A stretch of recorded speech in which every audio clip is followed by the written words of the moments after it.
भगवान विष्णु जी और माता लक्ष्मी जी। एक बार भगवान विष्णु जी शेषनाग पर बैठे बैठे बोर हो गए और उन्होंने धरती पर घूमने का विचार मन में किया।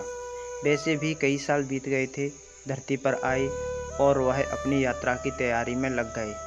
स्वामी को तैयार होता देखकर लक्ष्मी माँ ने पूछा, आज सुबह सुबह कहाँ जाने की तैयारी हो रही है? विष्णु जी ने कहा, हे लक्ष्मी, मैं धरती लोक पर घूमने जा रहा हूँ। तो कुछ सोचकर लक्ष्मी माँ ने कहा, हे देव, क्या मैं भी आपके साथ चल सकती हूँ? भगवान विष्णु ने 2 पल सोचा, फिर कहा, एक शर्त पर। तुम मेरे साथ चल सकती हो। तुम धरती पर पहुंचकर उत्तर दिशा की ओर बिल्कुल मत देखना।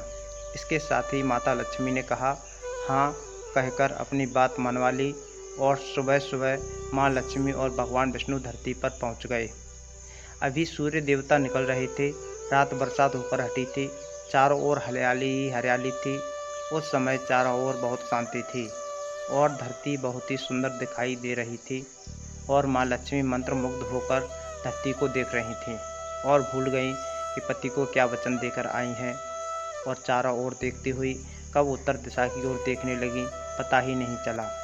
उत्तर दिशा में माँ लक्ष्मी को एक बहुत ही सुंदर बगीचा नजर आया। उस तरफ से भीनी भीनी खुशबू आ रही थी और बहुत ही सुंदर सुंदर फूल खिले थे। यह एक फूलों का खेत था और माँ लक्ष्मी बिना सोचे समझे उस खेत में गईं और एक सुंदर सा फूल तोड़ लाईं।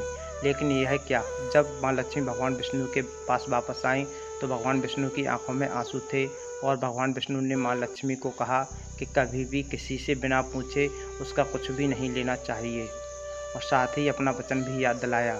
माँ लक्ष्मी को अपनी भूल का पता चला तो उन्होंने भगवान विष्णु से इस भूल की माफ़ी मांगी। तो भगवान विष्णु ने कहा कि तुमने जो भूल की है उसकी सज़ा तो तुम्हें ज़रूर मिलेगी। जिस माली के खेत से तुमने बिना पूछे फूल तोड़ा है, यह एक प्रकार की चोरी है, इसलिए तुम 3 साल तक माली के घर नौकर बनकर रहो। उसके बाद मैं तुम्हें बैकुंठ में वापस बुलाऊंगा। माँ लक्ष्मी ने चुपचाप सिर झुकाकर हाँ कर दी और माँ लक्ष्मी एक गरीब औरत का रूप धारण करके उस खेत के मालिक के घर गईं। घर क्या, एक झोपड़ी थी और मालिक का नाम माधव था। माधव की बीवी, 2 बेटे और 3 बेटियां थीं। सभी उस छोटे से खेत में काम करके किसी तरह से गुजारा करते थे। माँ लक्ष्मी जब एक साधारण और गरीब औरत बनकर जब माधव की झोपड़ी में गईं तो माधव ने पूछा, बहन तुम कौन हो और इस समय तुम्हें क्या चाहिए? तब माँ लक्ष्मी ने कहा, मैं एक गरीब औरत हूँ, मेरी देखभाल करने वाला कोई नहीं है, मैंने कई दिनों से खाना भी नहीं खाया, मुझे कोई भी काम दे दो, साथ में मैं तुम्हारे घर का काम भी कर दिया करूँगी, बस मुझे अपने घर के कोने में आसरा दे दो।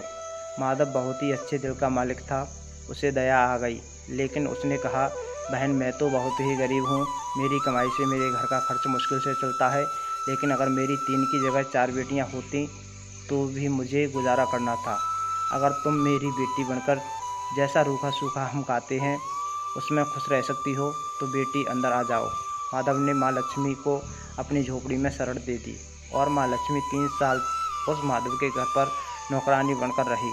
जिस दिन माँ लक्ष्मी माधव के घर आई थी उसके दूसरे दिन ही माधव को इतनी आमदनी हुई फूलों से कि शाम को एक गाय खरीद ली। फिर धीरे धीरे माधव ने काफ़ी ज़मीन खरीद ली और सबने अच्छे कपड़े भी बनवा लिए और फिर एक बड़ा पक्का घर भी बनवा लिया। बेटियों और बीवी ने गहने भी बनवा लिए और अब मकान भी बहुत बड़ा बनवा लिया था।